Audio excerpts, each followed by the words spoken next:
Si vous nous rejoignez, merci de votre fidélité. Bienvenue, mesdames et messieurs. Voici les titres de votre journal. La Guinée va se doter d'une nouvelle politique nationale foncière. L'objectif est de sécuriser les terres et de moderniser leur gestion. Les réflexions sont en cours et devront aboutir à des réformes encore plus ambitieuses. On va en parler dans ce journal. La radio au féminin, les femmes journalistes de la radio nationale ont porté cette initiative durant plusieurs semaines. Leurs efforts sont couronnés de succès. Ils sont reconnus au cours d'une symbolique cérémonie à Conakry. Et puis les fidèles catholiques de Guinée sont arrivés sur le sanctuaire marial de Bofa. Ils auront parcouru plus de 150 km à pied. Ils vont maintenant se recueillir et prier pour la paix et pour la prospérité en Guinée. Nos équipes sont sur place. Voilà pour le sommaire. Bonsoir à tous. Tout d'abord, le Mali a rendu, vous le savez, un hommage solennel au général de corps d'armée Sadio Kamara, ministre de la Défense, tombé au combat.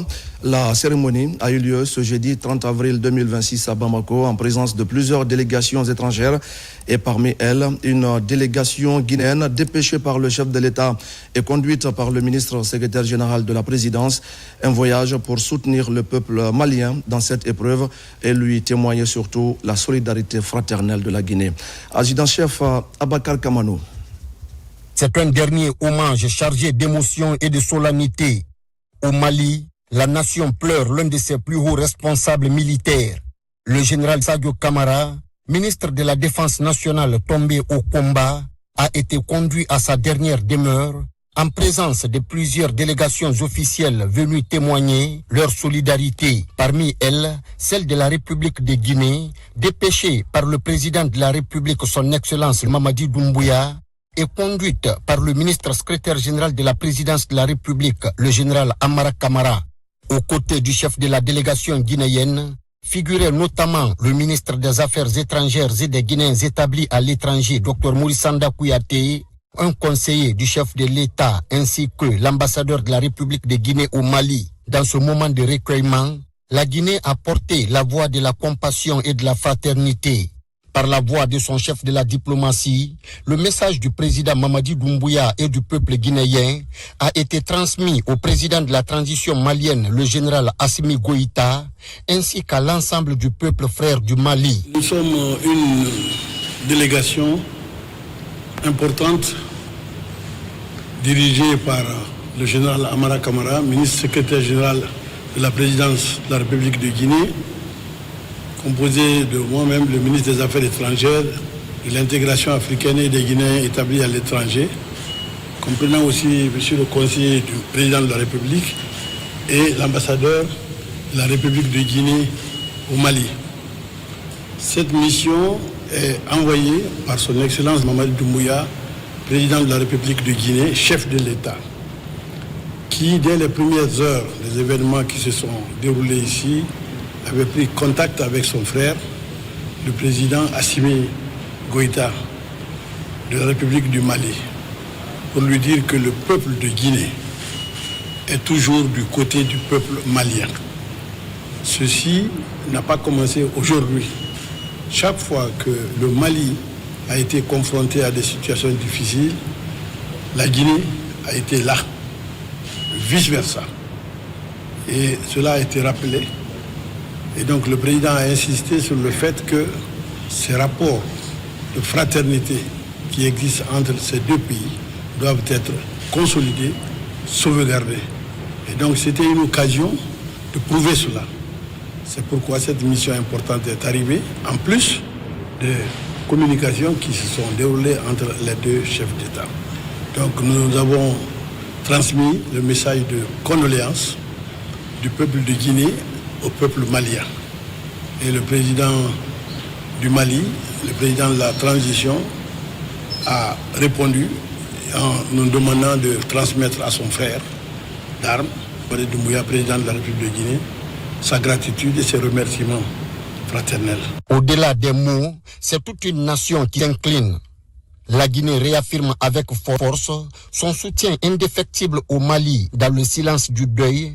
C'est aussi la voix de la solidarité africaine qui s'élève. Dans l'actualité encore, la Guinée vers l'élaboration de sa carte scolaire. L'enjeu est de parvenir à mieux répartir les écoles, les enseignants et les élèves sur l'ensemble du territoire national. Le lancement du processus a été présidé par le Premier ministre chef du gouvernement et c'est Abdoul Aziz Baldé qui nous parle de ce chantier qui devra garantir un accès plus équitable à l'éducation. Dans la dynamique de la modernisation de la gouvernance éducative, l'élaboration de la carte scolaire est indispensable. Depuis sa nomination à la tête de ce département, le ministre Alpha Bakar Bari s'engage à faire de cet outil un levier fondamental pour adapter l'offre éducative aux réalités démographiques et géographiques. Aujourd'hui, devant le Premier ministre chef de gouvernement, le processus d'élaboration de la carte scolaire est présenté par le directeur général du Bureau de stratégie et de développement. En Guinée, la carte scolaire ne se résume pas à un simple document administratif, mais un outil de pilotage stratégique qui conditionne l'accès au savoir pour des millions d'enfants. En effet, aucune nation ne peut réussir sa transformation économique et sociale sans un système éducatif inclusif, solide, équitable et performant. Ces dernières années, notre pays a réalisé des progrès importants. L'extension de l'accès à l'éducation, cependant, nous sommes confrontés à des défis majeurs. Pour relever ces défis, nous devrions impérativement améliorer la planification de notre système éducatif. C'est en cela que la carte scolaire constitue un instrument stratégique de planification et de pilotage du système éducatif. Le ministre Alpha Bakar Bari et Ismaël Nabé du Plan travaillent en tandem pour transformer la proximité géographique en égalité républicaine. En outre, la carte scolaire vise à planifier le développement des infrastructures scolaires en fonction des réalités démographiques. La carte scolaire que nous construisons aujourd'hui ne sera pas une simple cartographie descriptive. Elle sera un référentiel national unique, un outil de souveraineté décisionnelle. Elle permettra d'anticiper les besoins futurs. Elle sera une architecture de planification au service de l'équité territoriale et de la performance du système éducatif. Véritable instrument stratégique au cœur de la refondation du système éducatif. Le Premier ministre Amadou Ouriba salue l'effort du département en charge de l'éducation dans la réalisation de cet outil afin de bâtir une école équitable, moderne et accessible à tous. Cet exercice est très important. Un État qui n'est pas en mesure d'avoir les instruments lui permettant d'assurer une gouvernance cohérente de l'ensemble des secteurs qui relèvent de sa responsabilité ne pourra pas être efficace. Il y aura une déperdition des ressources et il y aura au fur et à mesure une insatisfaction de la population. C'est ce qui nous est arrivé pendant très longtemps. Et à la longue, vous avez des disparités, des inégalités qui sont pratiquement des déserts scolaires ou des déserts sur le plan de la santé. Parce que la carte scolaire de la République de Guinée, c'est une première étape parce que nécessairement, il nous faudra la carte sanitaire de la République de Guinée. Donc, vous déblayez le terrain pour que la carte sanitaire de la République de Guinée puisse être aussi conçue avec la même efficacité et la même rapidité. Indispensable à une gouvernance efficace du système éducatif, la carte scolaire s'impose comme un outil clé pour garantir une éducation accessible, équitable et de qualité pour tous. Merci à Abdoul Aziz Baldé. Je le dis également au sommaire en Guinée, la question foncière constitue un enjeu important en matière d'organisation et de gestion du territoire.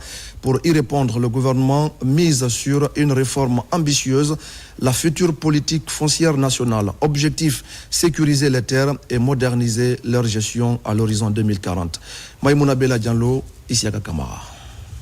En Guinée, la question foncière constitue un enjeu majeur en matière d'organisation et de gestion du territoire.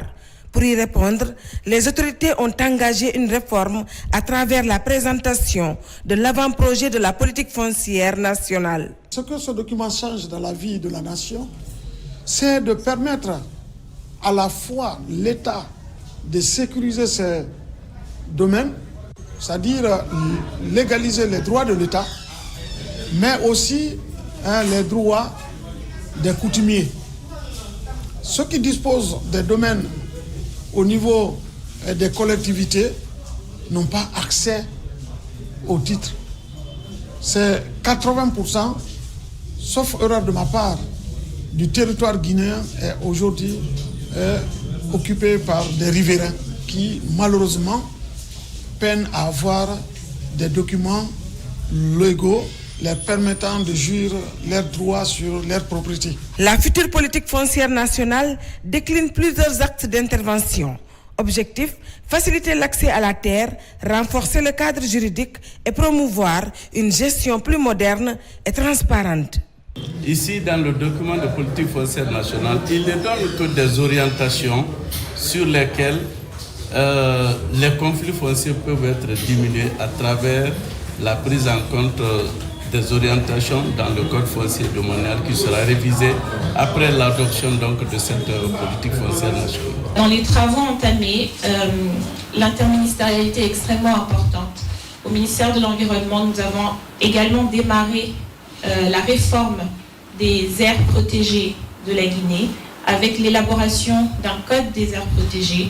Le ministère est représenté au niveau des travaux techniques et je pense que ce que nous avons déjà fait dans ce cadre-là va être pris en compte dans l'élaboration de cet avant-projet de loi. Elle prévoit également une meilleure organisation des mécanismes de gestion foncière avec un accent particulier sur l'accès équitable à la propriété, notamment à travers la facilitation de l'obtention du titre foncier pour les femmes. Les femmes ont droit à accéder librement aux terres comme les hommes, de contribuer au développement de notre nation. Elles ont aussi le même droit d'avoir les titres fonciers et faire en sorte que leur contribution à la vie de la nation soit hautement rehaussée. Sans vouloir peut-être anticiper sur d'autres lois qui vont être aussi revisitées ou élaborées. Il y a par exemple la loi réglementant le métier d'architecte, mais aussi des promoteurs communément appelés dans notre jargon les démarcheurs. Et on va professionnaliser ce secteur. Les gens vont avoir des cartes. Et il ne sera pas démarcheur celui qui le veut, c'est celui qui le mérite. À terme, cette réforme ambitionne de doter la Guinée d'un système foncier plus cohérent au service du développement économique et social. On en vient maintenant aux suites des travaux du Connected Africa Summit 2026 à Nairobi au Kenya. Le ministre Morana Souma a notamment été reçu par son homologue kenyan, ministre de l'Information, des Communications et de l'Économie numérique. Autre temps fort, la rencontre avec la Société financière internationale. Il s'agit de part et d'autre d'identifier des partenaires potentiels pour accompagner le développement du numérique et de certains opérateurs de téléphonie en Guinée. Envoyé spécial Marie-Angélique Bangoura.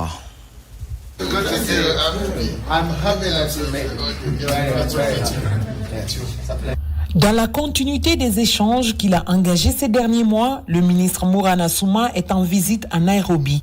Invité par son homologue kenyan, William Kabungo Gitaou, il poursuit des discussions stratégiques déjà amorcées. Cette rencontre dans la capitale kenyane ouvre un nouveau chapitre de la coopération africaine dans le domaine du numérique. Seul, on va plus vite, mais ensemble, on va plus loin. C'est ce qui nous anime, mon homologue guinéen et moi, car nous avons plusieurs projets en commun, surtout dans le numérique. Dans cette perspective, chacun ira puiser dans les bonnes pratiques de l'autre. La porte est désormais grande ouverte pour la Guinée. D'ailleurs, nous sommes en voie de signer un protocole. Pour les étapes prochaines, nous devons développer un partenariat stratégique avec le Kenya, qui est un pays très avancé dans le cadre de la transformation numérique. Parmi les éléments les plus importants de cette transformation, nous avions le développement des paiements digitaux à travers Equity Bank, qui est une forme de digitalisation des paiements pour la population exclue des opérations de banque classique. Nous avions des plateformes qui sont développées également dans ce pays. Nous avions également des unités de production d'équipements numériques tels que les fibres optiques qui sont produites localement par des sociétés de droit kenyans. Donc la Guinée va se servir de cette pratique à travers le partenariat que nous allons établir entre ce pays et la Guinée pour capable transcrire les bonnes pratiques de ce pays en Guinée et vice-versa. Au cours de leur séjour, la délégation guinéenne s'est également rendue à la Société financière internationale, IFC, branche du groupe de la Banque mondiale dédiée au secteur privé. Cette institution travaille en étroite collaboration avec le gouvernement kényan pour attirer et mobiliser des investissements. Face aux responsables de l'IFC, le ministre Mourana a dressé un état des lieux du secteur des télécommunications en Guinée. Il a notamment évoqué la situation de Guinée Télécom et d'Ariba, mettant en avant les défis et les opportunités du marché.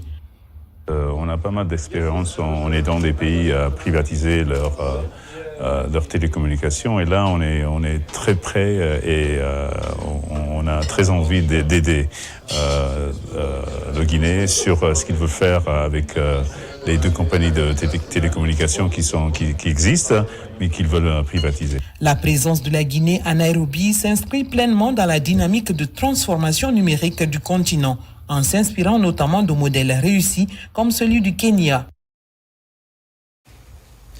Elles ont tenu pendant plusieurs jours la plume et imposé leur style aux différentes éditions d'information. Les femmes journalistes de la radio nationale ont célébré ce jeudi leur succès, mais surtout leurs efforts pour informer les auditeurs. Reportages, éditions spéciales, débats sur des questions diverses. Ces femmes étaient aux commandes durant tout le mois de mars. Une cérémonie de clôture a donc mobilisé du beau monde ce matin à la RTG. Et c'est un reportage de Pascaline Yomalo. Depuis 2025, les femmes de la rédaction du journal Parler ont pris l'initiative de s'impliquer activement tout au long du mois de mars afin de contribuer à leur manière à la célébration de cette journée à travers des initiatives liées à la profession. Pour célébrer la femme forte qu'elles sont, cette cérémonie est organisée à leur honneur sous le thème « Femmes et réseaux sociaux, quelle responsabilité ?» Cette cérémonie de clôture s'est bien déroulée, nous avons été récompensés, nous avons eu des équipements femmes, réseaux sociaux, quelle responsabilité. Le sujet est d'actualité et les réseaux sociaux ont des avantages parce que ça vous permet d'avoir votre activité économique, ça vous permet de vous faire connaître, mais également il y a l'autre revers qui est vraiment la dépravation. Et comme nous sommes presque toutes sur les réseaux sociaux, c'était une occasion de débattre de ce thème pour que les femmes sachent comment se comporter. À travers cette initiative, vous avez envoyé un message puissant, celui de la compétence, celui de la confiance en soi, surtout celui de la capacité des femmes à occuper pleinement tous les espaces de décision et d'expression dans les médias. Vous avez également contribué à renforcer l'image de notre institution, une institution qui se veut moderne, inclusive et tournée vers l'avenir. Votre initiative démontre que le président, son Excellence Mamadi Doumbouya, a eu raison de mettre les femmes au cœur de son mandat. Au compte de cette deuxième édition, ces femmes ont bénéficié d'un accompagnement de la haute autorité de la communication, de la direction générale et du ministère. Il s'agit d'un poste téléviseur, d'une radio, des ordinateurs et tous les accessoires. Que les femmes de la RTG puissent se retrouver pour mettre en place une initiative telle que celle-ci, qui est la rédaction au féminin, montre que les femmes de la RTG et du ministère de la Communication, de l'Économie numérique et de l'Innovation sont inscrites dans ce processus-là et dans cette logique.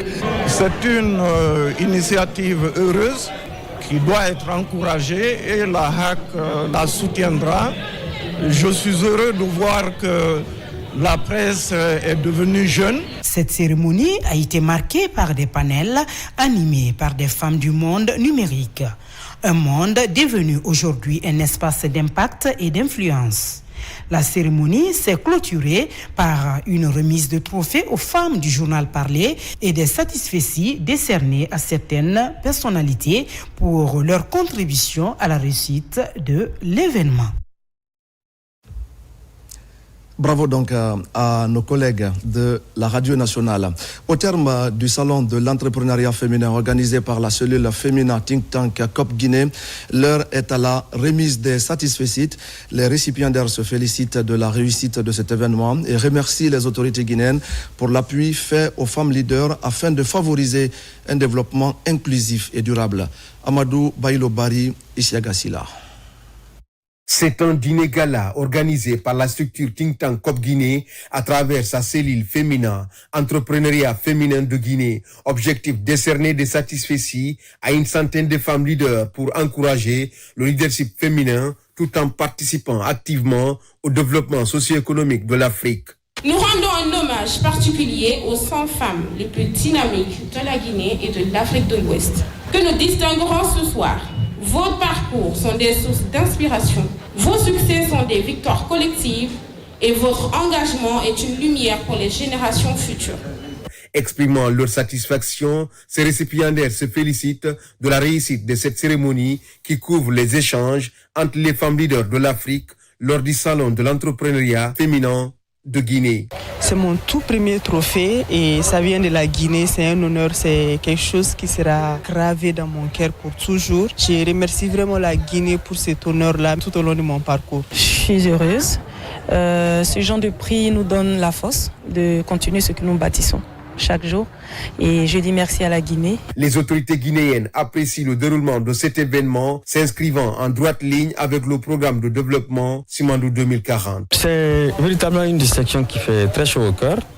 Autour de moi, vous avez les postes les plus stratégiques sont occupés par des femmes. Pour rappel, à la direction générale de la Société des eaux de Guinée, au lendemain du 5 septembre, la plus haute autorité de ce pays et son équipe nous a investi d'une mission très noble qui est celle de rattraper un retard d'investissement de 25 ans. Au nom de Madame la Ministre, nous réitérons notre engagement vis-à-vis d'initiatives aussi importantes, surtout la célébration et l'accompagnement de femmes à fort potentiel. À noter que plusieurs femmes leaders venues du Mali, du Burkina et la Côte d'Ivoire et tant d'autres pays ont pris part à ce rendez-vous de Conakry où une centaine de femmes ont reçu de satisfecits dédiés par le féminin de Think Tank COP Guinée.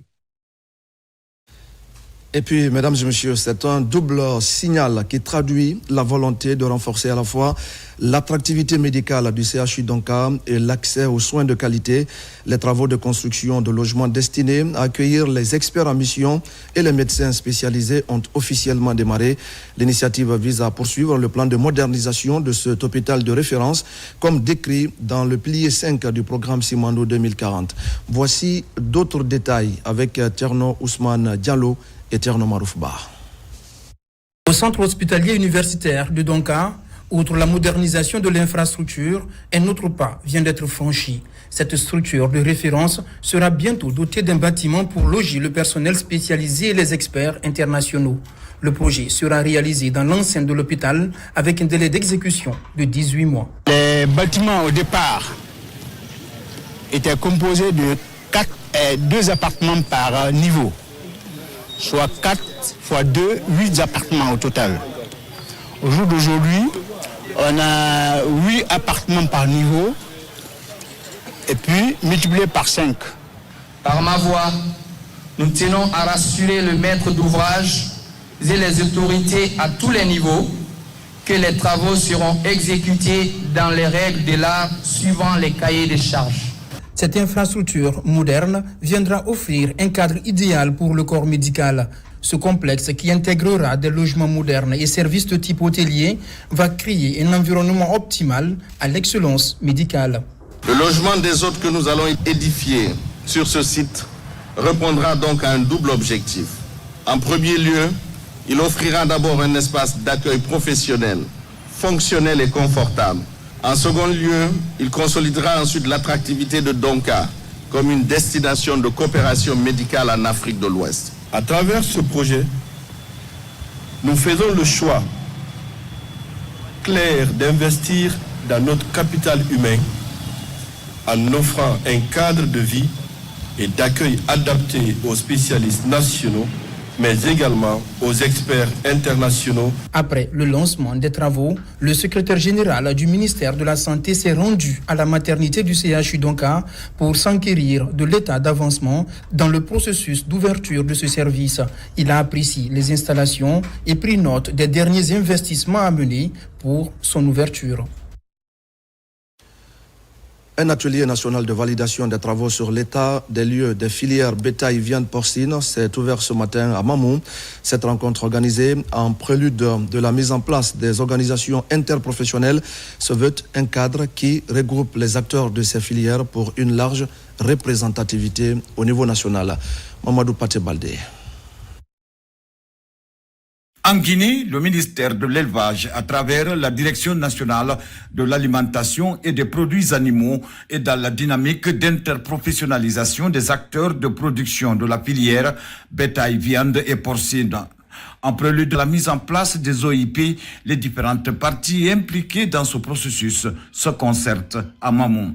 Pour ce faire, je vous invite à attacher de l'importance au présent atelier en apportant votre expertise et vos contributions au compte de vos réalités afin de faciliter aux experts mobilisés, permettant au-delà de la constitution des organisations interprofessionnelles, l'impulsion d'une dynamique pour l'effectivité opérationnelle des futures interprofessions. Cette première démarche a permis pour un premier temps de procéder à un état des lieux de ces filières et la seconde a consisté à la validation et la restitution des résultats issus des travaux. Et il faut féliciter le consultant national, ce qui nous permet aujourd'hui de dire au PEDA qui nous a recrutés que sur la base de ce qui a été fait, nous sommes en mesure de respecter nos engagements. Financé par la Banque mondiale à travers le projet de développement de l'agriculture commerciale en Guinée, la rencontre offre une opportunité d'une large représentativité des acteurs dans la mise en œuvre des activités. Le ministère de l'élevage est résolument engagé à faire du secteur de l'élevage un levier de développement économique de notre pays et un moteur de croissance et de création d'emplois pour les jeunes et les femmes. Le gouvernement s'engage à accompagner cette dynamique. La réussite de la mise en place des OIP dépendra de la qualité du socle que nous poserons aujourd'hui. À l'issue des travaux, il sera priorisé les activités à entreprendre par filière afin de mettre en place un plan d'appui institutionnel à court, moyen et long terme au niveau régional et national. Et c'est ce qui va nous amener à parler du développement de la filière avicole nationale. Le gouvernement, à travers la Fédération interprofessionnelle avicole de Guinée, vient d'élaborer un plan d'action sous forme de contrat-programme. Il s'agit de soutenir la production locale de poulets de chair et de réduire significativement les importations de poulets surgelés. Falilou Diallo, Abdul Karifa Keita.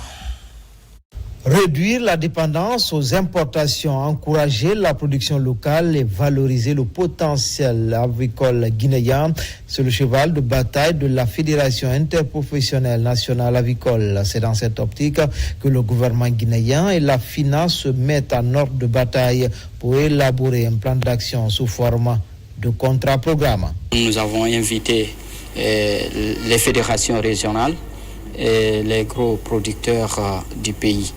Nous avons discuté sur beaucoup de points, les stratégies, où nous avons élaboré un programme, puisque c'est un long processus, donc c'est une prise de contact aujourd'hui.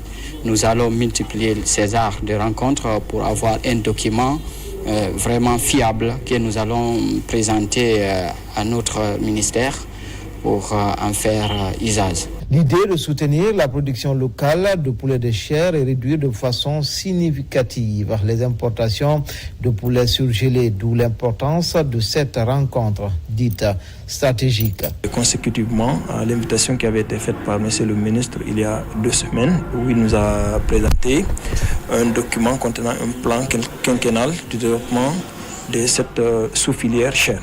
Donc nous avons répondu favorablement à cette invitation. Nous sommes venus, on a présenté le document, on en a discuté. Des points ont été retenus, certains ont été en quelque sorte réédités, améliorés, et des suggestions ont été faites pour que dans les prochains jours qu'on se réunisse en atelier. Ce conclave de Bentouraya constitue un cadre de concertation essentiel pour capitaliser les expériences des acteurs de terrain et formuler des propositions pertinentes adaptées aux réalités locales. Un autre sujet dans ce journal, c'est l'appui à la mobilisation des ressources intérieures et renforcement des corps de contrôle. Le programme Amérique poursuit son cours normal et ce jeudi justement, le 5e comité de pilotage s'est tenu avec au cœur des échanges l'examen de plusieurs réformes stratégiques. Parmi les priorités majeures, il y a la présentation et la validation du plan de travail budgétisé 2026. Les détails avec Mohamed Seyar Souma. Autour de la table, des structures à la fois de collecte et de contrôle des ressources intérieures. Les douanes et les impôts figurent à la bonne enseigne. Le programme Amérique œuvre à la performance de cette machine institutionnelle, profitable aux caisses de l'État. Un arrêt de quelques heures pour donner la parole à l'ensemble des parties prenantes. C'est le 5e comité de pilotage. Parmi les points à débattre, validation du plan de travail budgétisé annuel 2026. Nous ne pouvons pas continuer à mobiliser des ressources si la Cour des comptes également ne fait pas correctement son travail. Et pour mieux faire ce travail-là, il est bon qu'il puisse être doté de ressources et de capacités techniques suffisantes pour pouvoir certifier le compte de l'État.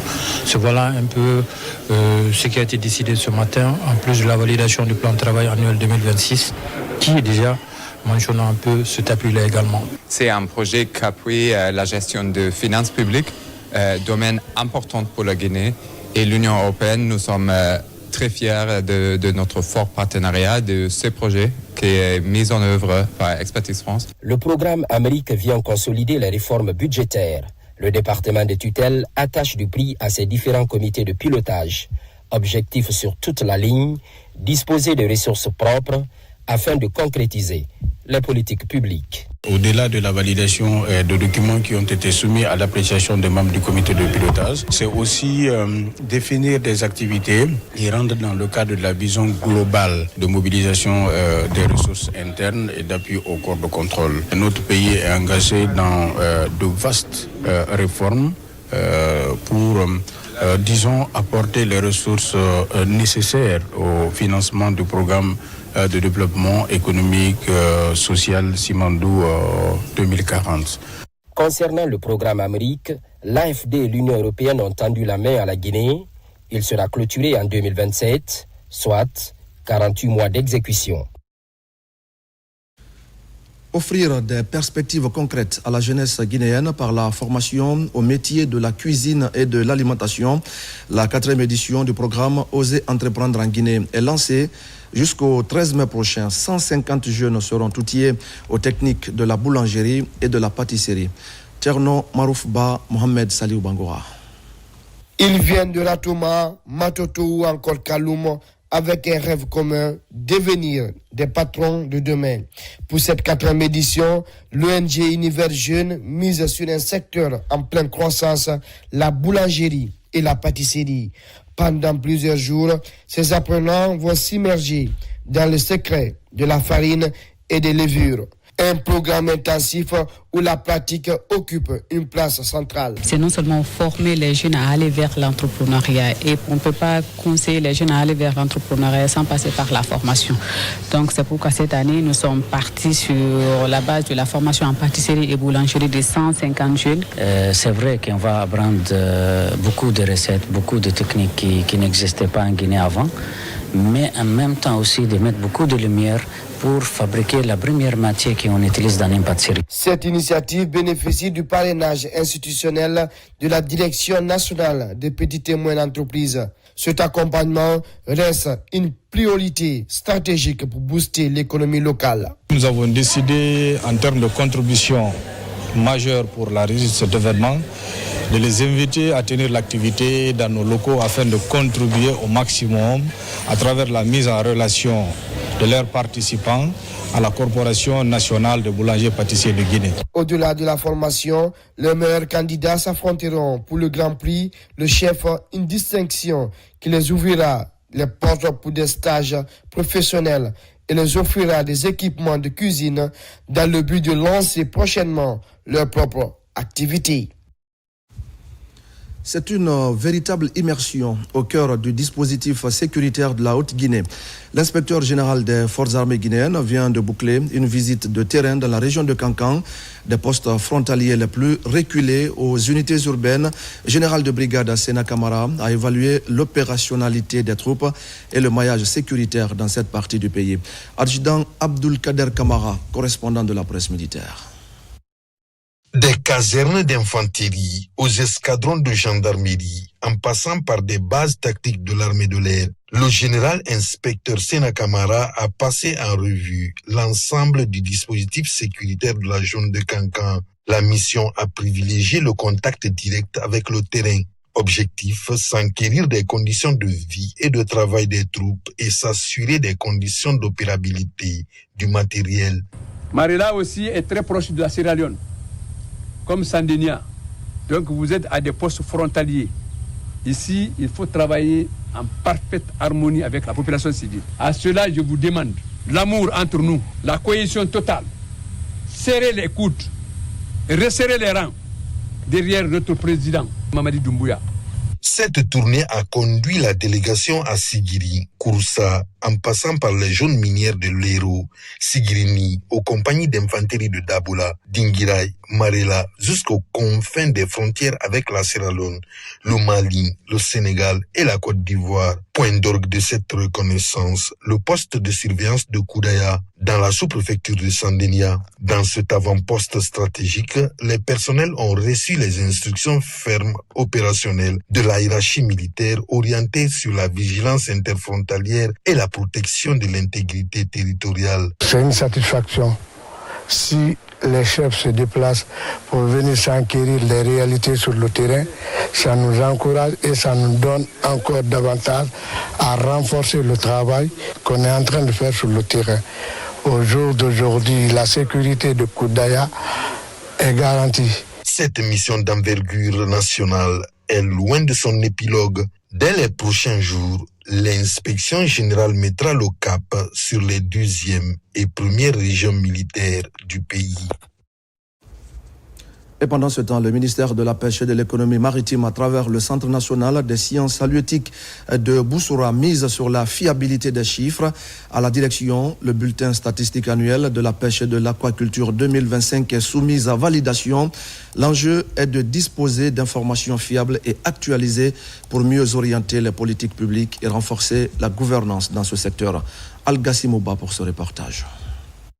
À Conakry, experts, cadres techniques et partenaires du secteur halieutique se retrouvent autour d'une même ambition, approuver le bulletin statistique annuel de la pêche et de l'aquaculture pour l'exercice 2025.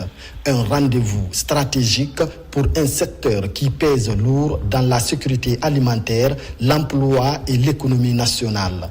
De la pêche artisanale à la pêche industrielle, en passant par la pêche continentale et l'aquaculture, toutes les données collectées durant l'année 2025 sont passées au peigne fin. Le bulletin statistique constitue un outil puissant sur lequel s'appuient nos autorités pour non seulement guider leurs décisions, mais également définir les axes stratégiques du secteur de la pêche.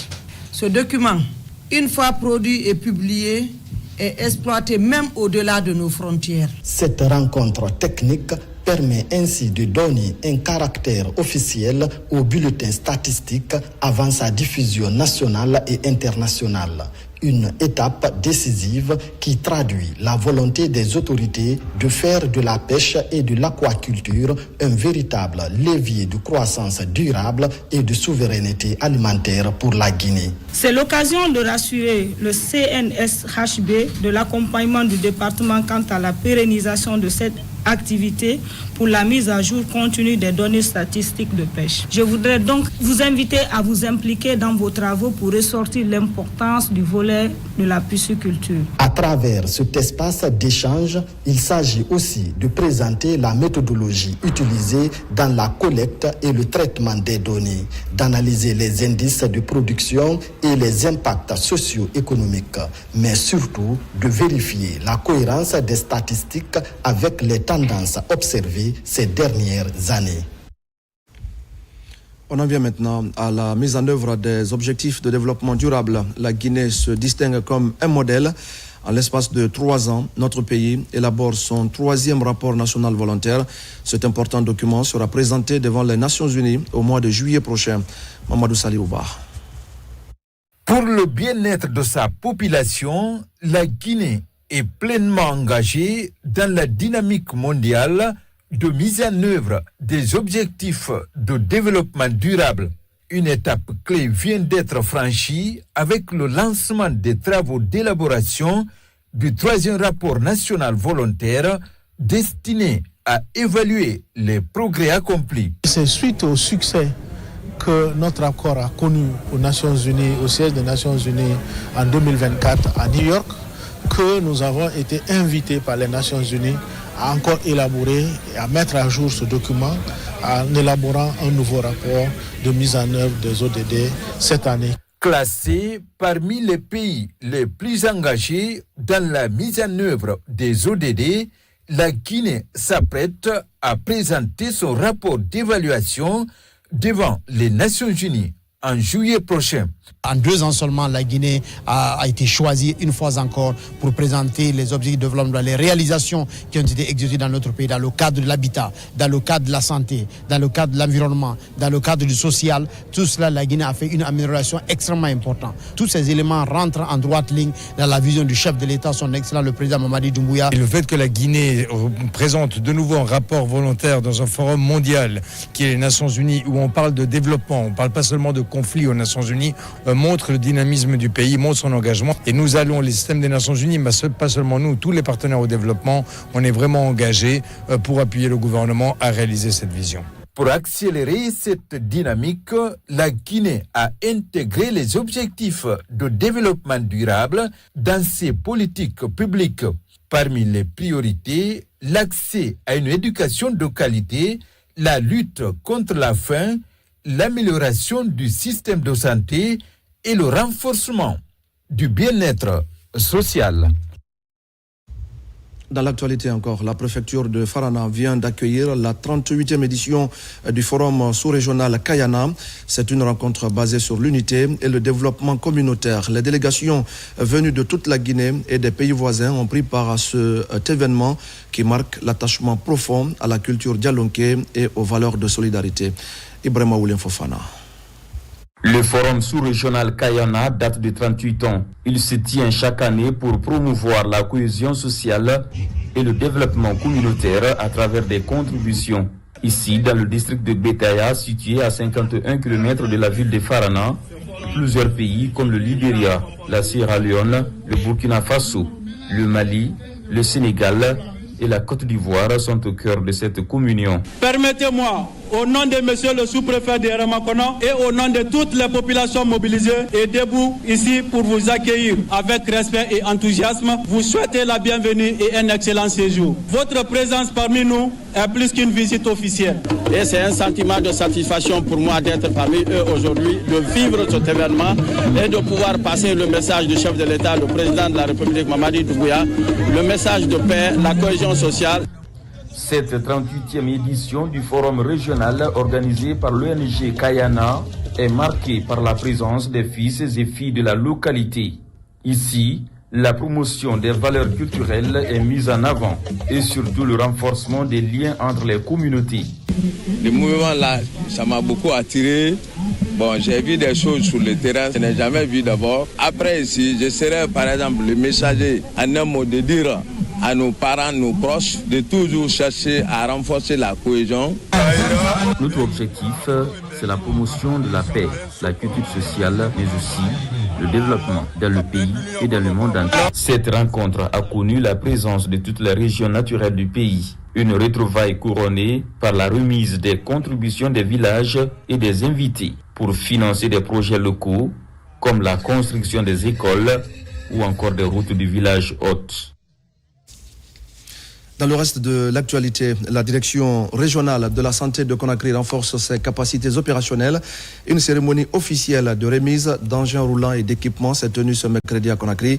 Un investissement qui devra améliorer la surveillance épidémiologique, la riposte sanitaire et faciliter le travail pour les bénéficiaires. Yara Diallo.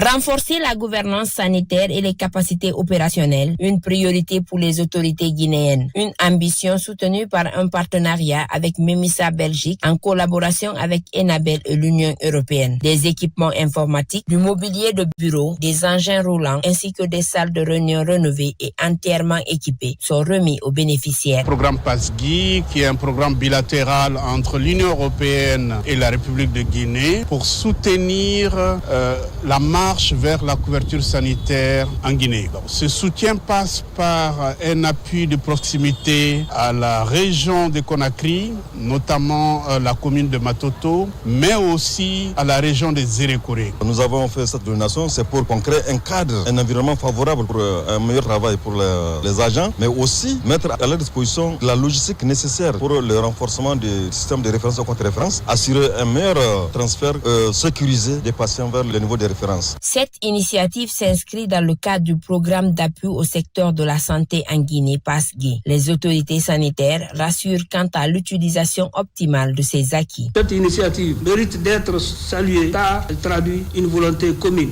de moderniser notre système de santé, d'améliorer la qualité des services offerts aux populations et de renforcer les capacités opérationnelles des institutions sanitaires de notre capitale. Et pour la durabilité de ces enseignants, nous avons donné l'instruction ferme au nom de Madame la ministre de la Santé et des Hygiène publique de veiller sur leur législation judiciaire, mais aussi c'est faire en quelque sorte que leur traçabilité soit aussi là et aussi d'assurer leur entretien à tout moment. À travers cette action, le PASGI réaffirme son engagement à accompagner les institutions nationales pour une meilleure planification, une coordination efficace et une qualité accrue des interventions. Au même moment, le combat pour éradiquer les violences basées sur le genre se poursuit dans les communautés. À Boké, des agents en charge de la prévention dans les communes rurales ont été formés sur les stratégies de lutte contre ces pratiques. Une initiative qui vise à renforcer les compétences des participants afin de contenir les violences basées sur le genre récurrentes dans cette zone minière du pays. Younoussa Tawel Kamara. Il s'agit d'outiller ces agents techniques d'encadrement des différentes communes de la région de Boké aux concepts clés liés aux procédures de référencement des victimes de violences basées sur le genre dans la communauté. La maîtrise des outils et formulaires de référencement, le processus d'orientation des victimes vers les services appropriés et la mise en place d'un mécanisme de prévention et de gestion des cas de VBG sont entre autres thèmes enseignés. Dans le cadre de la mise en œuvre du PAGL 2, la gestion des cas d'exploitation et abus sexuels et de harcèlement sexuel, il est impératif de disposer au niveau des collectivités locales des mécanismes opérationnels fiables et traçables permettant la détection, le référencement et le suivi rigoureux des cas sensibles. Cette initiative de l'Agence nationale de financement des collectivités vise à impliquer les acteurs locaux dans la lutte contre ces pratiques néfastes dans les collectivités. Une manière pour ces acteurs d'assurer la démultiplication des procédures de référencement auprès de leurs points focaux. Pour la réussite de ces activités dans les collectivités de la région administrative de Boké, je vous invite donc à accorder une attention particulière à cette formation afin de comprendre le mécanisme pour le bien-être de nos populations et à faire preuve de disponibilité afin de capitaliser tous les acquis du présent atelier. À travers cette formation, les participants seront désormais capables de mettre en place un mécanisme de prévention et de gestion des cas liés aux violences basées sur le genre sous toutes les formes dans leurs localités respectives. Avant de poursuivre ce journal, le contenu de ce communiqué du mouvement syndical guinéen. Suite au communiqué du gouvernement reportant la commémoration du 1er mai, fête internationale du travail, à une date ultérieure, le mouvement syndical guinéen a rencontré le ministre de l'Emploi, du Travail et de la Protection sociale ce jour 30 avril 2026 au siège du département. À cette occasion, Monsieur le ministre a donné de larges informations sur les raisons très fondées du report des festivités, notamment la volonté ferme de son Excellence, Monsieur le Président de la République, d'accompagner le mouvement syndical et l'ensemble des travailleuses et travailleurs par des mesures concrètes visant à honorer celles et ceux qui se sont illustrés dans la lutte syndicale de notre pays. Il a, dans cette perspective, lancé un appel au mouvement syndical guinéen à toujours privilégier le dialogue, la concertation et l'unité d'action. En conséquence, le mouvement syndical guinéen invite toutes les structures syndicales à observer le calme et à se tenir prêts pour la célébration prochaine de la Journée internationale du travail sous la présidence d'honneur de son Excellence, Monsieur le Président de la République. Conakry, le 30 avril 2026, le coordinateur général El Hadj Amadou Diallo. Ils auront parcouru plus de 150 km à pied. Les fidèles catholiques de Guinée ont fait une entrée triomphale ce jeudi au sanctuaire marial de Bofa. À travers chants religieux et danses, ces fidèles expriment leur attachement à la foi chrétienne. Durant 4 jours maintenant, ils vont se recueillir et prier pour la paix et pour la stabilité sociale en Guinée. Notre reporter Ali Badara Kondé était lui aussi dans la procession. Après avoir fait près de 150 km de marche entre Dubrika et Bofa, les pèlerins marcheurs font leur entrée triomphale ce jeudi sur la terre sainte de Bofa. Venus des 5 diocèses du pays, ces pèlerins catholiques sont unis par une même foi à la suite du Christ. Autour de la grotte du sanctuaire marial, l'endroit où doit se tenir le déroulé des activités du pèlerinage. Ces pèlerins sont prêts à poursuivre leurs rituels religieux dans la pénitence et la foi catholique. J'ai dit, cette fois-ci, il faut que je marche. C'était le premier engagement pour beaucoup de choses, pour mes enfants, mon mari, moi-même. J'ai pris l'engagement de prier au cours de la route pour que Jésus fasse en aide. Bofa pour nous, c'est la terre d'espérance, c'est la terre d'hospitalité, terre d'accueil. Et voilà, et le sens évangélique de l'accueil s'exprime aussi par les autorités locales. L'arrivée des pèlerins sur le site du sanctuaire marial engage fidèlement ces croyants à entamer leur démarche de foi dans la prière pour enfin obtenir Dieu. Entre chants de louanges et méditation, les pèlerins célèbrent l'aboutissement de leur parcours. Vous savez que nous nous acheminons vers les 150 ans de catholicisme en République de Guinée. Donc ça fait toujours plaisir que les peuples et les religions se retrouvent ensemble, la main dans la main. À l'occasion, une messe est dite pour ouvrir officiellement ce pèlerinage de Bofa 2026. Un moment fort de recueillement et de communion entre les fidèles. Nous sommes heureux d'arriver là, de pouvoir participer à ce pèlerinage de Bofa dans le cadre de l'ouverture de l'année jubilaire des 150 ans de notre évangélisation. Nous rendons grâce à Dieu, à l'Atantou, car c'est Dieu qui nous permet de réaliser tout cela. Nous ne pouvons rien faire sans Dieu. Cette cérémonie est aussi mise à profit par le clergé pour inaugurer le nouvel hôtel construit pour la célébration prochaine des messes. Consommation de la drogue en milieu scolaire. Les autorités guinéennes viennent de présenter les résultats d'une enquête nationale auprès des inspecteurs régionaux de l'éducation. C'est une étude réalisée dans 194 établissements et auprès de 4000 jeunes âgés de 15 à 18 ans. Elle vise à mieux cerner l'ampleur du phénomène afin d'orienter les politiques de prévention. On fait le point avec Sona Sagnon. L'Institut itinérant de formation et de prévention intégrée contre la drogue et autres conduites addictives, IFPIDCA, est actuellement en tournée à l'intérieur du pays.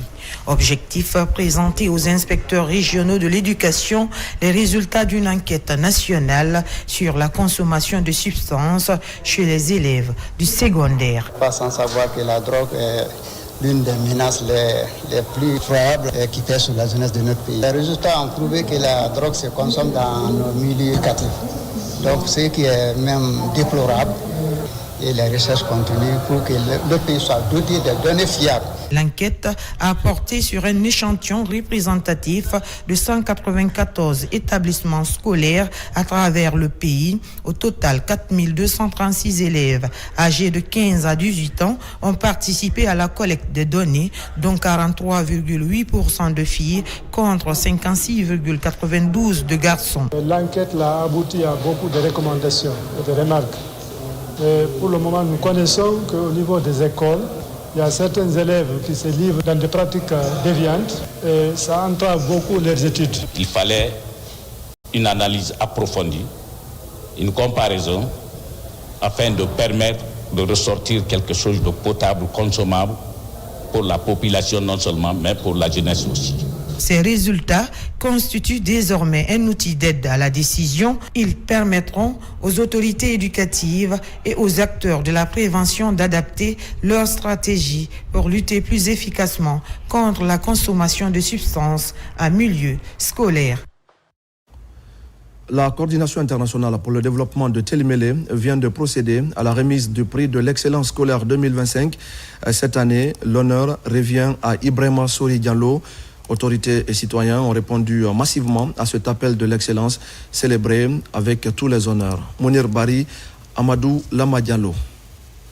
Après Mamadou Alou-Chérif en 2024, la CIDT perpétue la tradition. Chaque année, elle récompense les meilleurs élèves aux examens nationaux.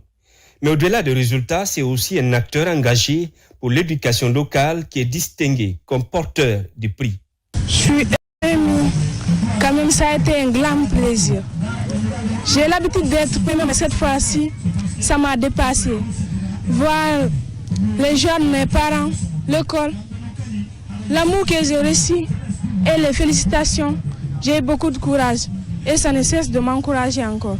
Cette distinction attribuée à mon époux vient reconnaître un engagement sincère et durable en faveur de l'éducation. Un engagement que j'ai eu le privilège de voir se construire au fil des années, avec conviction, humilité et persévérance. Ibrahima Sori Diallo, porteur du prix 2025, n'est pas un inconnu. Membre actif de la CIDT, il œuvre depuis plusieurs années pour améliorer les conditions d'apprentissage à Télémélé. Construction d'écoles, équipements, les actions sont concrètes et les résultats suivent. L'excellence que nous célébrons ici n'est pas seulement celle des résultats académiques. Elle est aussi celle du parcours, de l'effort, de la persévérance et de l'engagement au service des autres. C'est plus qu'un honneur d'être choisi parce que, comme vous le savez, il y a des milliers de personnes qui s'investissent dans l'éducation pour œuvrer. Donc, je peux savoir cette reconnaissance de la coordination internationale pour le développement de Télémélé et être désigné comme porteur du prix d'excellence scolaire, c'est une satisfaction énorme. Prochain rendez-vous en octobre 2026, objectif, célébrer à nouveau l'excellence et récompenser les meilleurs du bac, du BEPC et de l'entrée en septième année. Et voilà, mesdames et messieurs, c'est la fin de ce journal. Merci à vous de l'avoir suivi.